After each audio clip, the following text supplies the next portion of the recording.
ইরানের ক্ষেপণাস্ত্র হামলার পর ইসরায়েলকে তাৎক্ষণিক পাল্টা জবাব না দেওয়ার আহ্বান জানিয়েছেন মার্কিন প্রেসিডেন্ট ডোনাল্ড ট্রাম্প। রোববার ইসরায়েলের প্রধানমন্ত্রী বেনিয়ামিন নেতানিয়াহুর সঙ্গে ফোনালাপে তিনি তেহরানের সঙ্গে কূটনৈতিক সমাধানের জন্য আরও কয়েকদিন সময় চান।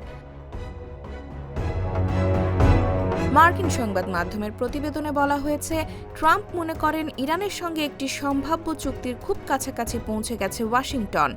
যদিও নেতানিয়াহু শুরুতে পাল্টা হামলার পক্ষে অবস্থান নেন, শেষ পর্যন্ত তিনি ট্রাম্পের অনুরোধে আপাতত সংযম দেখাতে সম্মত হন।